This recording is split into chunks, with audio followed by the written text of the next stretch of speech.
안녕하십니까. 이번 발표를 하게 된 진행형 신경과학 연구실 소속 김우진입니다. 오늘 발표할 논문은 Automatic Driver Sleepiness Detection Using EEG, EOG and Contextual Information입니다. 페이퍼 인포메이션으로는 저널은 Expert System with Application이고 임팩트 팩터는 8.665입니다. 그리고 여러 분야에서 최원급 논문입니다. 이번 저널 주제는 운전자의 졸음감지 시스템인 ADSD에 관한 내용인데, 이 논문을 고른 이유는 올해 나온 뉴스인 현대모비스에서 현재 뇌파 관련 기술로 운전자의 졸음을 감지하고 주의를 주는 시스템을 적용했다고 하여 궁금증이 생겨 관련 논문을 찾아보다가 고르게 됐습니다. 데이터는 총 30명을 측정하였는데 데이터 품질 관련 이슈로 26명만 이용되었다고 합니다. 다음으로는 실험인데 오른쪽 그림과 같은 실험 환경에서 측정되었다고 합니다.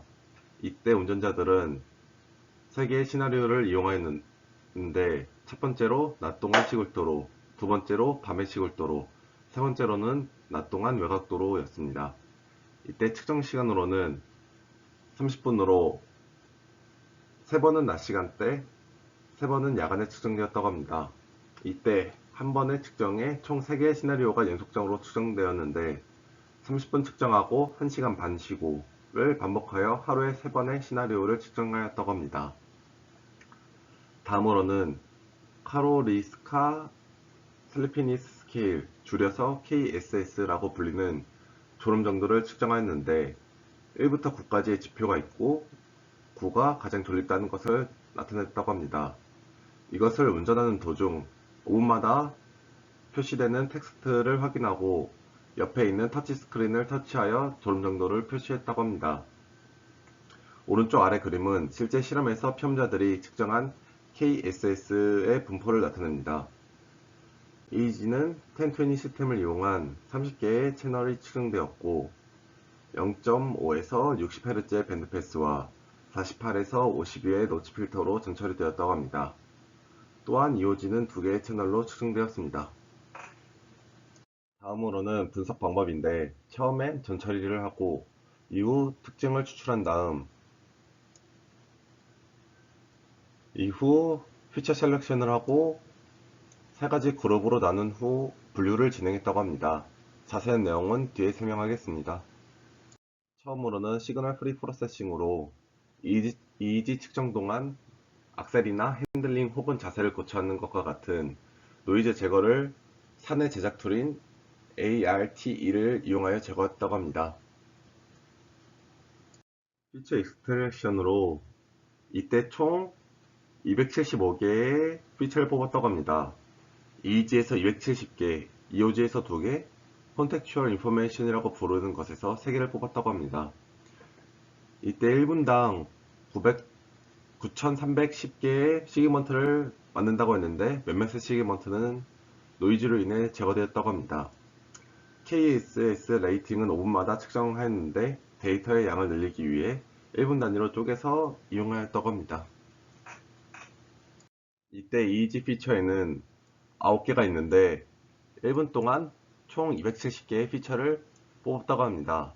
9개 피처로는 5가지의 PSD 뿐만 아니라 여러 선행 연구에서 이용된 5가지의 피처를 추가해서 이용하였다고 합니다. EOG는 수면과 관련이 있다는 깜빡임 지속 시간과 퍼컬로를 측정하였는데 퍼컬로는 눈꺼풀이 1분 단위로 80% 이상 감긴 비율을 나타냅니다. 다음으로는 Contextual Information 피처입니다. 졸음기상 예측 모델을 이용하였다고 하는데 졸음기상 예측 모델은 3가지의 변수를 이용하여 나타낸 지표입니다. 아래와 같이 깨어있는 시간과 이전 수면 시간을 나타내는 S, 생체 시계의 영향을 나타내는 일주기 효과가 C, 초미세 성분 U를 이용하여 모델링 한다고 합니다. 이때 계산은 오른쪽과 같은 식으로 이루어졌다고 합니다. 다음으로는 드라이빙 컨디션인데 전에 말씀드렸던 시골 도로인지 외곽 도로인지 낮인지 밤인지에 따라 변수를 조정하였다고 합니다. 이렇게 하여 콘텍스추얼 인포메이션에서 3개의 피처를 뽑았다고 합니다. 다음으로는 피처 셀렉션입니다. 이때 이용된 것은 3가지로 Between Group and Within Group이라는 간단히 BSS, WSS라는 방식이 있는데, 이것은 각 특성에 대해 그룹 간 차이, 제곱합의 비율을 기반으로 하고, 특징은 등급 간의 편차가 크고 등급 내 편차가 작은 특성에 더 높은 우선순위를 부여하기에 다른 알고리즘에 비해 계산 속도가 빠르고, 또한 더 높은 식별력을 가진 기능이 클래스 간에 결정될 수 있기 때문에 선택되었다고 합니다. 다음으로는 MR인데, 이것은 순차 탐색 알고리즘의 하나로 가장 의미 없는 특징들을 제거하고 공통된 특징들을 선택하는 방식이라고 이해하시면 됩니다. 마지막으로 FS로 처음엔 아무것도 선택하지 않은 널로 시작하지만 이후 현재 특징 집합에 가장 좋은 특징을 추가하고 업데이트된 집합에서 최악의 기능을 제거하는 방식으로 이루어진 알고리즘이라고 합니다. 다음으로는 클래시피케이션에 들어가기 전에 서브 그룹으로 나누는데 멀티클래스 분류와 바이너리 클래스 분류가 있습니다. 멀티클래스 분류는 약간 졸림과 깨있는 상태, 졸림 상태를 각각 구분하고, 바이너리 클래시피케이션에서는 SVM이 깨있는 상태와 졸음 상태를 학습하여 약간 졸림의 상태를 분류했다고 합니다. 퓨직 센트로이드 베이스드 클래시피케이션에서는 마찬가지로 SVM을 기반으로 학습하는데, 퓨지라는 각각의 깨있는 상태와 졸림 상태의 중심점을 구한 다음에 그 중심점에서 약간 졸림의 상태가 얼마나 떨어져 있는지를 이용하여 분류를 진행하는 방식이라고 합니다. 다음으로는 클래시피케이션입니다. 이때 테이놀드 크로스 밸리데이션과 리브 원 아웃 두 가지를 이용하였고, 아래와 같이 KNN, SVM, CBR, RF 등을 이용하였다고 합니다. 첫 번째로 테이놀드 크로스 밸리데이션에서 세 가지 피처 셀렉션에 대한 결과입니다. VSS, WSS에서는 피처가 약 50개 정도일 때쯤에 최대값에 근접하였고, SFFS에서는 10개 정도의 피처일 때 약 90%의 정확도를 달성했다고 합니다. MR은 약 30개의 피처에서 최대값을 가졌다고 합니다. 다음으로는 선택된 피처의 순위인데, 모든 것에서 SWP라 불리는 졸음기상 예측 모델이 가장 높은 우선순위를 가졌다고 합니다. 여기서 다른 두 개와는 다르게 VSS, WSS에서 한 특징에서 많은 채널이 선택되었음을 알 수 있는데, 이것은 VSS, WSS가 다른 것보다 더 잘 일반화했음을 나타낸다고 합니다.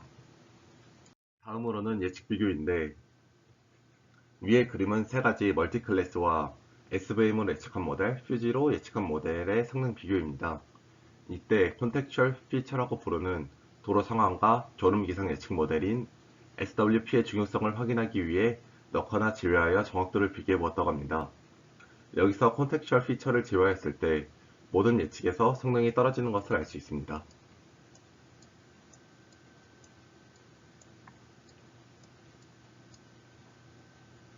아래 그림은 위에서 분류한 트레인 데이터를 멀티클래스에서 분류한 컨퓨전 매트릭스인데, 성능은 제외한 모델에서 기상과 졸음에서 80% 정도 이상의 정확도를 보였고, 약간 졸림은 SVM에서 예측한 것이 가장 좋게 나왔다고 합니다. 위의 그림은 테스트 데이터를 멀티클래스로 분류했을 때로, 여기서도 마찬가지로 CVI를 제외한 모델에서 성능이 80% 정도 이상이 나왔고, 또한 약간 졸림은 SVM에서 가장 잘 분류했다고 합니다. 아래 그림은 이진 분류에 대한 성능인데 SVM이 양쪽 모두 성능이 좋았습니다. 여기서 퓨즈로 예측한 것보다 SVM으로 예측한 것이 성능이 대체적으로 높았다고 합니다. 다음으로는 리브원 아웃에 대한 성능인데 대체적으로 크로스 밸리데이션보다 성능이 낮은 것을 확인할 수 있었습니다. 여기서 CVR은 성능이 크로스 밸리데이션보다 높아졌는데 이것은 CVR 모델의 특징으로 학습 데이터가 많아질수록 성능이 올라가기 때문에 이렇게 이 정도의 정확도가 나왔다고 합니다. 아래 그림은 테스트 데이터의 분류를 진행한 멀티클래스 비교로 대체적으로 60에서 70%의 성능을 확인할 수 있었습니다. 다음으로는 저자가 리본 아웃 밸리데이션을 할 때 트레인 데이터를 피험자 한 명의 데이터를 가지고 하느냐 아니면은 5분의 데이터인 하나의 KSS로 하느냐를 비교하였는데 하나의 KSS보다는 피험자 한 명에게 관찰되었던 것을 가지고 하는 것이 대체적으로 정확도가 높은 것을 알 수 있습니다.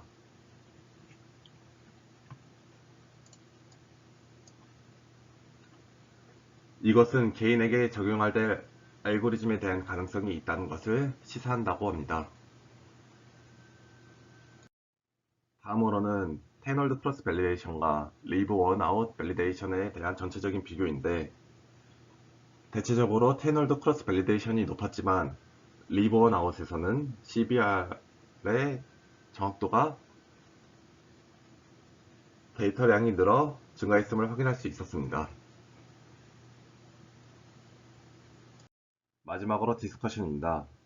방금 전 결과들을 이용하여 저자들은 자신들이 만든 ADSD를 이용하는 것이 가능할 것이다 라고 말했는데 실제 정확도가 90%가 좀 안 넘는 걸로 제가 확인했는데 이것이 실제 적용이 가능할까라는 것이 의문이 나고 다음으로는 피처 셀렉션에서 공통적으로 보이는 채널들이 몇몇 보였는데 이것을 이용한 적용 가능한 채널에 관한 논의가 없었던 게 좀 아쉬웠던 것 같습니다. 마지막으로는 KSS라는 졸음기상 예측 모델이 가장 좋다고 하는데 운전 중에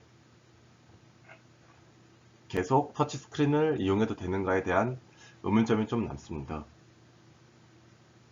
마지막으로 이번 논문은 제가 평소 관심이 있기도 했고 여러 분류 방법을 이용하여서 선택을 하게 되었는데 이 논문을 읽으면서 참 잘 썼다고 느껴지는 게 궁금한 것들이 어느 정도 논문에 다 내용이 나와 있었고 또한 많은 비교 분석으로 인해 여러 방법으로 생각해 볼 수 있는 기회가 됐던 것 같습니다.